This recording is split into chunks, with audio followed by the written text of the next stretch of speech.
बिस्मिल्लाहिर्रहमानिर्रहीम। अस्सलामु अलैकुम वरहमतुल्लाहि वबरकातुहू। दुआ है और उम्मीद भी करता हूँ अल्लाह ताला के यहाँ कि अल्लाह ताला की ज़ात आप सबको और मुझे अपने हिफ्ज़ ईमान में रखे। बेशक अल्लाह ताला की ज़ात बड़ी गफ़ूर रहीम और फ़ज़ल करम फरमाने वाली ज़ात है। आमीन। आज मैं इंशाअल्लाह इस्लाम के ऊपर बात करूँगा, जो हमारा मज़हब है, दीन है, और कुछ सवालात जो आप लोगों की तरफ से पूछे गए हैं कई दफ़ा एक तो उनका जवाब दे दूँगा साथ में, और इस इंफॉर्मेशन को इकट्ठा करके मैं एक टॉपिक बना के आपके सामने प्रेजेंट करने की कोशिश करूँगा, और उम्मीद करता हूँ और कोशिश भी होगी कि इंशाअल्लाह इसमें से कुछ नया सीख पाएँ। ठीक है, शुरू करते हैं इसे। मैं एक सवाल करना चाहता हूँ आपसे। मुझे बताएं कि दुनिया में सबसे बुरी शिकस्त किसी इंसान के लिए क्या हो सकती है? जवाब बहुत हैं इसके, ठीक है। जिस कॉन्टेक्स्ट में लेके जाएंगे वहाँ पे उस तरह के जवाब मिलेंगे, लेकिन जिस टॉपिक को मैं रिप्रेजेंट कर रहा हूँ उस लिहाज से मैं ये समझता हूँ सबसे बड़ी एक इंसान के लिए शिकस्त ये होती है कि वो दूसरों की नज़रों में गिर जाए, ठीक है, शर्मिंदगी महसूस करे कि तमाम दुनिया की नज़रों में गिर जाए। ये एक शिकस्त बहुत बुरी होती है। इससे भी एक कदम और आगे जाएं और इससे भी बुरी शिकस्त बताएं, वो क्या है? वो ये है कि इंसान अपनी ही नज़रों में गिर जाए और ख़ुद को इतना बुरा समझने लगे कि उसका सेल्फ़ कॉन्फिडेंस भी जाता रहे और वो एक ज़िल्लत आमेज़ जो ज़िंदगी है वो जीता रहे। ये सबसे बुरी दोनों शिकस्तें हैं। तो बारी बारी बात करूँगा मैं इनके ऊपर। असल में मेरा इशारा जो है ये मुसलमानों की तरफ है, ठीक है। हम जो मुसलमान हैं अल्हम्दुलिल्लाह, हमारे साथ दानिस्ता तौर पे ये बात की गई है कि सबसे पहले हमें दुनिया की नज़रों में गिराया गया और बाद में हमें उस मकाम पे लाके खड़ा कर दिया गया कि जहाँ पे हम अपनी ही नज़रों से गिर गए, ख़ुद को ही नहीं फेस कर पा रहे। हमारे अंदर से ऐसे लगता है जैसे ईमान ख़त्म होता जा रहा है, खुदा न खास्ता, या फिर जज्बात ख़त्म होते जा रहे हैं।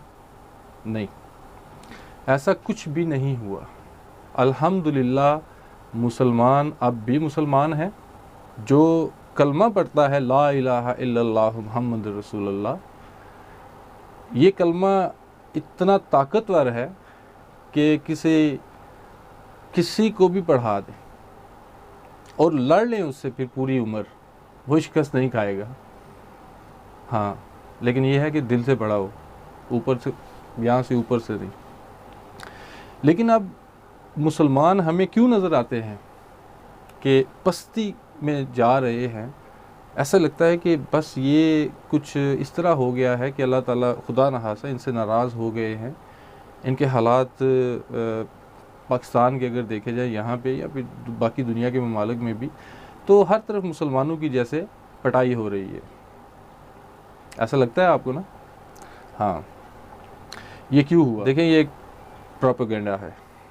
वैसे तो जिस से पूछो बेचारे से, वो कहता है कि यहूदी की साजिश है। होगी उसकी साजिश, लेकिन आप कहाँ हैं? आपका दिमाग कहाँ पे है? आप क्यों नहीं उसको इस्तेमाल करते? अगर कोई साजिश करता है तो आप उसकी साजिश में ना आए। अगर आप अक्ल का तकाजा तो ये है कि अक्लमंद हैं तो आप अक्ल से काम लें। देखिए, हर एक्शन का एक रिएक्शन होता है। हज़रत मोहम्मद सल्लल्लाहु अलैहि वसल्लम अल्लाह ताला के आखिरी नबी रसूल, दीन इस्लाम वहाँ पे आके मुकम्मल हुआ। उसके बाद इस्लाम काफ़ी तेज़ी से फैला, इतनी जल्दी कि कुछ ही अरसे में मुसलमान 3 बरे आज़मों तक हुकूमत करने लग पड़े, ठीक है। और ईसाइयों को और यहूदियों को इन्होंने पुश बैक पे भेजा, उनको नुक्कड़ पे लगा के रखा और तकरीबन 1250-1300 साल हुकूमत की है अल्हम्दुलिल्लाह मुसलमानों ने। बाद में हुकूमत कैसे टूटी मुसलमानों की? ये जो ऑटोमन एम्पायर है ये तो आपको पता होगा, इसलिए मुझे ज़्यादा वजाहत करने की ज़रूरत नहीं है। ये भी साजिश का शिकार होके ही टूटी थी। अब उसका जो एक्शन था वो हमारा, यानी कि मुसलमानों का, वो इतने अरसे तक हुकूमत करने का, सदियों, अब वो रिएक्शन उसका आना था। तो रिएक्शन इस शक्ल में आ रहा है कि मुसलमानों को इस तरीके से प्रेजेंट किया जा रहा है कि सबसे पहले तो ये दुनिया की नज़रों में गिरें ताकि दुनिया इनको मुंह ना लगाए, और बाद में ये अपनी नज़रों में गिर जाएं ताकि ये खुद अपने आप को मुंह ना लगाएं। ठीक है, लेकिन ये इंशाल्लाह नहीं होगा इस तरह। यहाँ पे मैं आपको एक हकीकत बताना चाहूँगा जिसका तल्लुक बराह रास्त हमारे आजकल के मुसलमान जो कंट्रीज़ हैं या मुसलमानों की जो एक नेशन है, इनके ऊपर ये मसला जो है उसके ऊपर कोरिलेट करेगा ये। ठीक है, दूसरी जंग अज़ीम के दौरान एक पॉल जोसेफ नामी शख्स था जो पॉलिटिशियन था नाजी गवर्नमेंट का, वो प्रोपेगेंडे का ना बाप माना जाता था। उसने प्रोपेगेंडा की एक अलग सी डेफिनेशन बनाई हुई थी, जिसके बाद अब भी उसके ऊपर रिसर्चेस आ रही हैं, इल्यूजन ऑफ ट्रूथ। वो ये कहता था कि एक झूठ को 100 दफ़ा इस तरह बोलो कि वो सच है, तो फिर देखना कि लोग उसे सच मानना शुरू कर देंगे।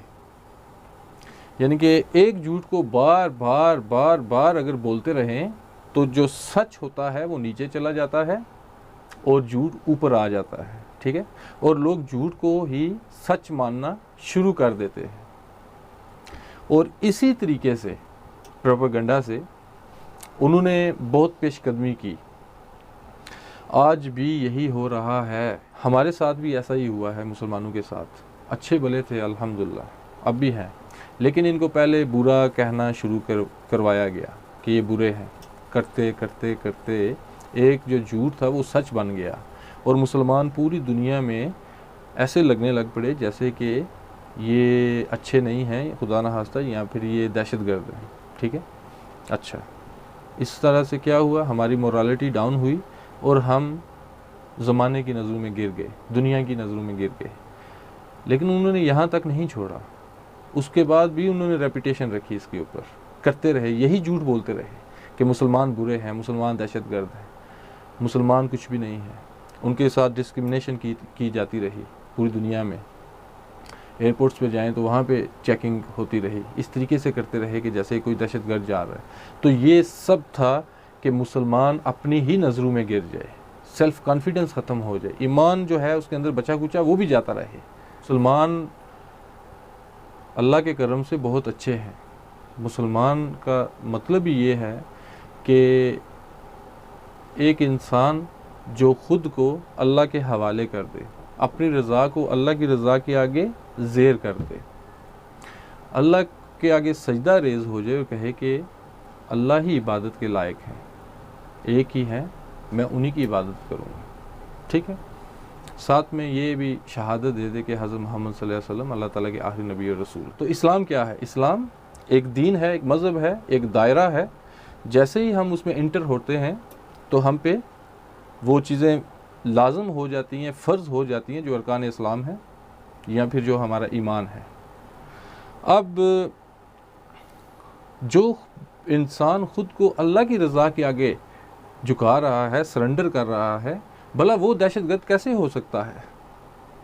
या फिर एक मज़हब जिसका नाम ही सलामती है, जो आया ही इंसानों की भलाई के लिए है, भला वो कैसे दूसरों की जान ले सकता है? हमारे अंदर से हमारा एक जो सेल्फ़ कॉन्फिडेंस है वो ले लिया गया, हमारे अंदर की जो ईमान की सतह है उसको कमज़ोर तरीन सतह पे ले गए ये लोग। और ये ठीक हो सकती है, इंशाल्लाह ठीक हो सकती है। देखें, उन्होंने जो किया, इस्लाम के दुश्मनों ने वो तो किया, गलतियां तो हमारी भी शामिल हैं, गलतियां तो हमारी भी शामिल हैं। देखें, इसमें अल्लाह ताला ने कुरान मजीद में कितने प्यारे अल्फाज फरमाए हैं कि अल्लाह की रस्सी को मजबूती से पकड़ के रखो, यानी कि कुरान पाक, और तफरके में ना पड़ना।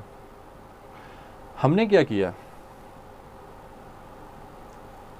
हम पढ़ गए तफरकू में, तो ठीक है, अब हम भुगत रहे हैं ये सारा कुछ। चलें, ये एक अलग से डिबेट हो जाएगी, इसको छोड़ दें। इस पे लोग कहते हैं, जो हमारे कुछ उलमा हैं, कि ये तहकीक के दरवाज़े बंद नहीं करने चाहिए, खुले रहने चाहिए ताकि हमें कुछ पता चलता रहे तारीख़ में क्या हुआ था।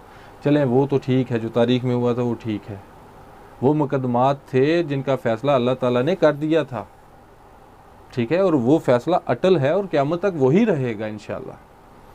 अब आप किस बिना पे वो माजी के जो वाक़यात हैं उनको सोल्व करने की कोशिश कर रहे हैं, उनको जस्टिफ़ाई करने की कोशिश कर रहे हैं, जिसकी जस्टिफ़िकेशन अल्लाह ताला ने दे दी, अल्लाह के रसूल ने दे दी, नबी सल्लल्लाहु अलैहि वसल्लम, तो उसको, उस मुकदमे को आज आप हल करने की कोशिश कर रहे हैं।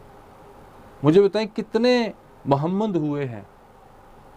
लाखों हैं, करोड़ों हैं, लेकिन मोहम्मद सल्लल्लाहु अलैहि वसल्लम कितने हुए हैं जो अल्लाह के आखिरी नबी हैं? एक, ठीक है। हज़रत अबू बकर सिद्दीक रज़ी अल्लाह अन्हु कितने हुए हैं? एक। हज़रत उमर फ़ारूक कितने हुए हैं? एक। हज़रत अली करमुल्लाह वजहू कितने हुए हैं? एक। तो मुझे तो अक्सर ये लगता है कि आप अल्लाह ताला की तक़सीम से खुश नहीं हैं। अल्लाह ताला ने जिनका फ़ैसला कर दिया, जो मरातब उनको अता कर दिए, क्या आप उनको अल्लाह के यहाँ जो उनके मरातब तयशुदा हैं उनसे नीचे लेके आ सकते हैं, ऊपर लेके जा सकते हैं? खुदा न खास्ता, क्या आप ये समझते हैं इस तरह से?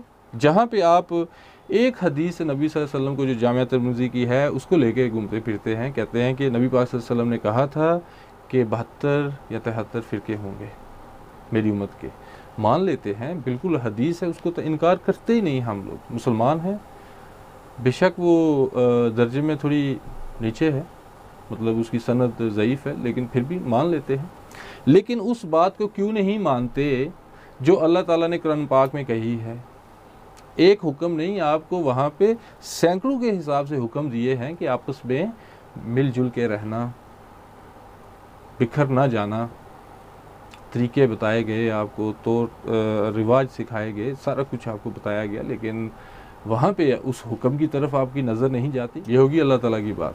अब अल्लाह ताला के आखिरी नबी हज़रत मोहम्मद सल्लल्लाहु अलैहि वसल्लम, सही मुस्लिम और सही बुखारी में सैकड़ों हदीसें हैं जिनमें नबी पाक सल्लल्लाहु अलैहि वसल्लम ने ये कहा है कि मुसलमान आपस में मिलकर रहें, तफरका ना डालें। कितनी अहादीस मुबारका आपको मिल जाएंगी, लेकिन आपको बस वो एक हदीस चाहिए फ़िरकों वाली, ठीक है, वो एक प्रिडिक्शन कह लें, वो प्रिडिक्शन है, ठीक है, जिसको हम प्रोफेसी कहते हैं। मुझे बताएं, अब वो एक हदीस का मैं नहीं कहता कि वो हदीस कमज़ोर है इसलिए छोड़ दें, लेकिन मैं ये कहता हूँ कि वो बाकी की जो सैकड़ों के हिसाब से अहादीस मुबारका हैं उनको भी तो कंसीडर करें ना, उनको भी लेके चलें साथ। और अल्लाह पाक का जो हुक्म है वो सबसे पहले है कुरान मजीद में, आप उनके हुक्म को भी देखें, तो फिर करते रहें वो क्या कहते हैं, इल्मी इख्तलाफ, ठीक है। मुझसे आप लोग अक्सर पूछते हो कि यार आपका फ़िरका कौन सा, मैं आगे से कह देता हूँ कि मैं यार मुसलमान हूँ, तो कुछ मुझे ऐसा महसूस हुआ, कुछ लोगों ने समझा मैं अहमदी हूँ, वो कादियानी, खुदा ना खास्ता, अस्तगफिरुल्लाह, मैं नहीं हूँ यार, मैं मुसलमान हूँ, ठीक है, अल्हम्दुलिल्लाह।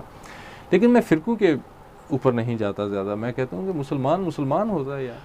हज़रत मोहम्मद सल्लल्लाहु अलैहि वसल्लम अल्लाह ताला के आखिरी नबी और रसूल, ठीक है, हमें फ़ख्र होना चाहिए इस बात पे कि वो इमामुल अंबिया हैं, ठीक है। बाकी जितने भी नबी थे या रसूल, उनकी एक एक उम्मत थी उनके लिए, ठीक है, उनके लिए वो नबी और रसूल बना के भेजे गए, लेकिन हज़रत मोहम्मद सल्लल्लाहु अलैहि वसल्लम को तमाम मखलूक़ात के लिए नबी और रसूल बना के भेजा गया। पर्टिकुलरली अगर ले लें तो तमाम इंसानियत में जितनी भी उम्मतें थी उन सब के लिए वो नबी थे, वो नबी हैं और क़यामत तक नबी रहेंगे इंशाअल्लाह, ठीक है। अगर उनका मेयार इतना आला है अल्लाह ताला के यहाँ, ठीक है, और फिर ऐसा नहीं होना चाहिए कि उनकी उम्मत का जो मेयार है वो भी बाकी जो उम्मतें हैं उनसे आला हो। ऐसा हो सकता है कि नहीं हो सकता? हो सकता है, होना चाहिए, क्योंकि जितनी मुश्किलात हज़रत मोहम्मद सल्लल्लाहु अलैहि वसल्लम अल्लाह ताला के आखिरी नबी रसूल उन्होंने उठाई हैं, इंसानियत की भलाई के लिए, अल्लाह ताला के पैगाम को फैलाने के लिए इतनी आजमाइशों में से कोई भी पैगंबर नहीं गुजरे। इस्लाम के लिहाज से मैं आपको बताऊं कि हमारा मज़हब कुछ ख़ास है। वो इस लिहाज से कि हज़रत मोहम्मद सल्लल्लाहु अलैहि वसल्लम जो अल्लाह ताला के आखिरी नबी और रसूल हैं, उन पे लाखों और करोड़ों दुरूद व सलाम। ये देखें कि 40 साल तक वो एक माशरे में रहे, अरब के माशरे में, ठीक है। वहाँ से जो उन्होंने अलूम हासिल किए, माशरती अलूम, ठीक है, दुनियावी अलूम, उसको हम कहते हैं एक्वायर्ड नॉलेज, ठीक है, जो तजर्बात से हासिल हुआ, जो तहकीक से हासिल हुआ। बेशक वो अल्लाह की तरफ से ही था इल्म, लेकिन वो एक माशरे में रहते हुए हासिल हुआ। उसके बाद एक इल्म अल्लाह ताला की तरफ से इल्हामी इल्म उन पे उतारा गया। हज़रत जिब्राइल अलैहिस्सलाम के ज़रिए से वही आती रही और वो 23 साल तक सिलसिला चलता रहा। अब क्योंकि ये एक इल्हामी इल्म था, अल्लाह ताला की तरफ से था, तो 23 साल क्यों लग गए उस इल्म को आते आते। कोई भी थ्योरी, कोई भी हुक्म अल्लाह ताला की ज़ात ऐसा नहीं देना चाहते थे आपको, या नहीं बताना चाहते थे जिसका प्रैक्टिकल होके दिखाया ना गया हो। इंसान आवाज़ अगर किसी की सुन ले या कोई वाक़या सुन ले तो उस पे एक हद तक यकीन करता है, लेकिन अगर उसको अपनी आंखों के सामने होता हुआ देख ले तो 100% उस पर यकीन करता है। अब देखें, हज़रत मोहम्मद सल्लल्लाहु अलैहि वसल्लम की जो सीरत नबी सल्लल्लाहु अलैहि वसल्लम बनी है, वो तो बनी ही इस तरीके से है कि उन्होंने करके दिखाया है। अल्लाह ताला ने कहा सब्र करो, ऐ नबी सब्र करो, तो नबी पाक सल्लल्लाहु अलैहि वसल्लम ने सब्र की इंतहा कर डाली, ठीक है। अल्लाह ताला ने कहा सखावत इख्तियार करो, तो सखावत की सतह देख लें। नबूवत आने से पहले बहुत माशाल्लाह अच्छी ज़िंदगी, शहाना, और नबूवत आने के बाद गुर्बत वाली ज़िंदगी, लेकिन वो ज़िंदगी थी बहुत अच्छी, ठीक है। लेकिन हमें जब हम सुनते हैं तो हमारे रोंगटे खड़े हो जाते हैं कि एक अच्छे लाइफस्टाइल से ट्रांसफॉर्म हो के बंदा दूसरे लाइफस्टाइल में आए तो कैसा लगेगा आपको। लेकिन नबी पाक सल्लल्लाहु अलैहि वसल्लम ने यही रास्ता चुना। देखें, फिर कहा गया कि सच बोलना है, उन्होंने सच बोल के दिखाया। कहा गया कि मजलूम की मदद करनी है, गुलामों को आज़ाद कराना है, तो करा के दिखाया। कहा गया कि औरतों को हकूक़ दिलवाने हैं, तो दिलवाए गए नबी पाक सल्लल्लाहु अलैहि वसल्लम के तवस्सुत से, अल्लाह ताला की ज़ात ने। कहा गया कि बच्चों के साथ मोहब्बत करो, तो नबी पाक सल्लल्लाहु अलैहि वसल्लम ने की अपने नवासों से, हज़रत इमाम हसन और हुसैन रज़ी अल्लाह अन्हु। तो ये क्या है, बीवियों के साथ अच्छा सलूक करो, तो नबी पाक सल्लल्लाहु अलैहि वसल्लम ने करके दिखाया। बेटियों के साथ अच्छा सलूक करो, उनको जायदाद में से हिस्सा दो। कोई भी आप देखेंगे ऐसा एक्ट, कानून अल्लाह ताला की तरफ से नहीं आया जो प्रैक्टिकल करके हज़रत मोहम्मद सल्लल्लाहु अलैहि वसल्लम ने ना दिखाया। और आपको पता है वो प्रैक्टिकल करने में कितनी दुश्वारियाँ उनको पेश आईं। हम पे वो बोझ, वो 1% भी पड़ जाए ना तो हमारा दिल फट जाए, कलेजा फट जाए हमारा। उस बोझ को किस लिए बर्दाश्त किया उन्होंने, हज़रत मोहम्मद सल्लल्लाहु अलैहि वसल्लम ने, ताकि आइंदा जो आने वाली नस्लें हैं वो ठीक हो जाए। जैसे हम लोग, बहुत कुर्बानियाँ दी उन्होंने और सहाबा इकराम ने भी, लेकिन हमने उन कुर्बानियों को याद नहीं रखा। अफसोस के साथ एक अमन का पैगाम है इस्लाम, सलामती है ये सब के लिए। आपको क्या लगता है कि जो इमामुल अंबिया हज़रत मोहम्मद सल्लल्लाहु अलैहि वसल्लम अल्लाह ताला के आखिरी नबी और रसूल हैं, वो उनका मकाम कितना आला है, और इसी तरह उनकी जो उम्मत है उसका मकाम भी आला होना चाहिए बाकी उम्मतों से, ठीक है। इनमें बर्दाश्त भी ज़्यादा होनी चाहिए, सब्र भी ज़्यादा होना चाहिए, नेकी करने का जज्बा भी ज़्यादा होना चाहिए। अगर दूसरे अल्फाज में इसको देखा जाए तो मुसलमान की ज़िम्मेदारी क्या है दुनिया के ऊपर?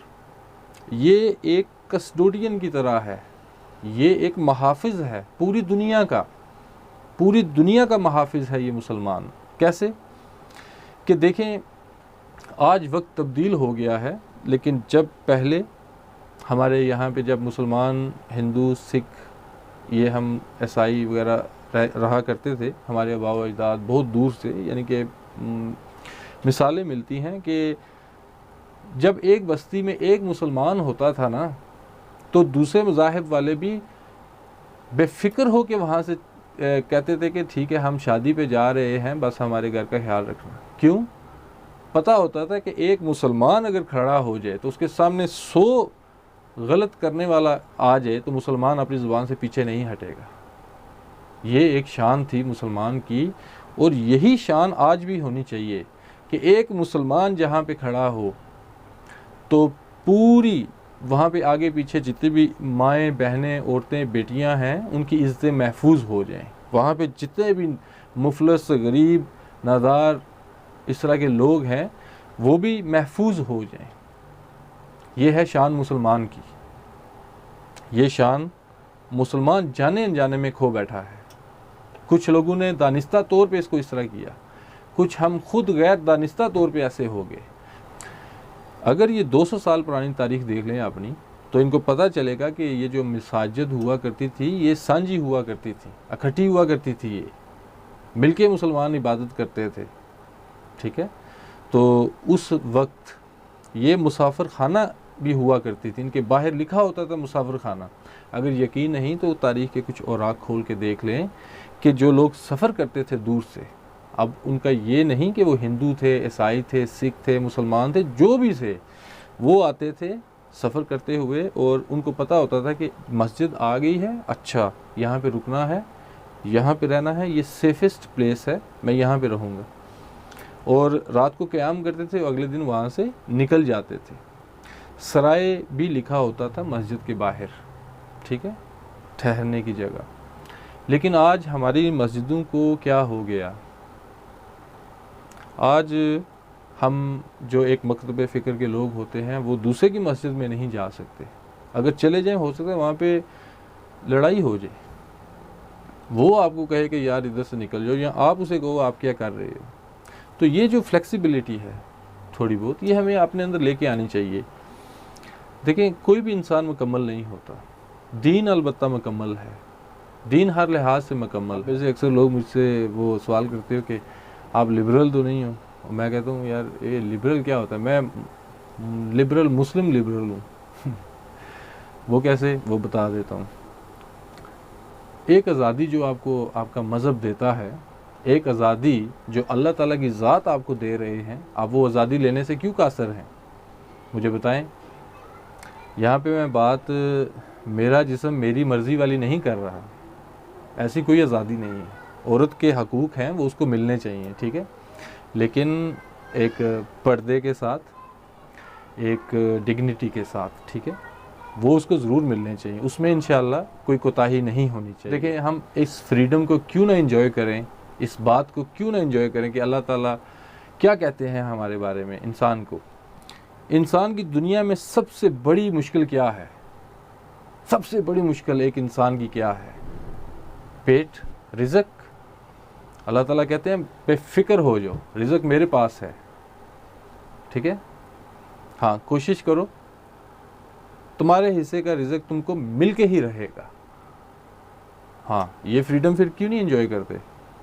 ये नहीं कि हाथ पे हाथ रख के बैठ जाना है, काम करना है, लेकिन टेंशन नहीं करनी इसकी, क्योंकि ये फ्रीडम आपको अल्लाह ताला की ज़ात दे रहे हैं। इसी तरह और क्या मसला है इंसान के साथ? बीवी का, वो तो अल्लाह ताला ने जोड़े आसमानों पे बना दिए हैं, तो वो भी कोई ऐसा मसला नहीं है इंशाल्लाह। फिर औलाद का मसला है, हाँ औलाद का मसला है, वो भी अल्लाह ताला ने कहा मैंने ही देनी है, जिसको चाहूँगा दूंगा, जिसको चाहूँगा नहीं दूंगा, जिसको चाहूँगा बेटे दूंगा, जिसको चाहूँगा बेटियाँ, जिसको चाहूँगा मिले जुले दूंगा। अच्छा, और कौन सा मसला है इंसान के साथ? इज़्ज़त, ज़िल्लत। अल्लाह ताला ने उसका भी कह दिया कि वो भी मेरे हाथ में है, जिसको चाहूँगा दूंगा, जिसको चाहूँगा जलील करूँगा। लेकिन कोशिश एहतियात हमने करनी है। और क्या बड़ा मसला है आपका यहाँ पे, क्या मसला है? सारे मसाइल तो हल हो गए। अब इस फ्रीडम को कौन नहीं लेना चाहेगा बताएं? हाँ, इस लिहाज से मैं लिबरल हूँ, मैं टेंशन नहीं लेता इन बातों की। एक चीज़ प्रूव्ड हो चुकी कि मुसलमान, यकीन माने, ये शुरू से ही माशाल्लाह ये सॉफ्ट इमेज रखने वाले हैं, ये काइंड हार्टेड हैं, अच्छे लोग हैं, ठीक है। ये गलत या सख्त किस्म के लोग नहीं हैं। कहते हैं जी इस्लाम में जबर है। अच्छा, अगर जबर है तो 1300 साल या 1250 साल मुसलमानों की हुकूमत रही स्पेन में, वहाँ पे कोई मुसलमान क्यों नहीं हुआ? चंद हुए, चंद हज़ारों की तादाद में। अगर मुसलमान इतने ही सख्त होते, जबर वाले होते, तो भाई पूरे यूरोप को कर न देते मुसलमान। छोड़ दिया इनको, बस एक नुक्कर के साथ, दीवार के साथ लगाए रखा और हुकूमत करते रहे 1250-1300 साल, ठीक है। आप उनको बताएं भाई हमने आपको मुसलमान तलवार के ज़ोर पे नहीं किया, इस्लाम में जबर नहीं है, किसी लिहाज से जबर नहीं है। तो इसलिए मुसलमान जाबर नहीं हो सकता, हाँ, ये जबर करने वाला नहीं हो सकता, ये गज़ब ढहाने वाला नहीं हो सकता मज़लूमों के ऊपर, ठीक है। अगर मैं आपसे सवाल करूं कि मुसलमान की सबसे बड़ी ताकत क्या है, तो उसका क्या जवाब है? और उसकी सबसे बड़ी कमज़ोरी क्या है? मुसलमान की ताकत ये है कि इसके अंदर ईमान का होना, ठीक है, कलमा इसके अंदर होना अल्लाह ताला का, ला इलाहा इल्लल्लाह मुहम्मद रसूलुल्लाह। और कमज़ोरी क्या है मुसलमानों की? कि ये बहुत जज्बाती हैं और जज्बात पे काबू पाना नहीं जानते।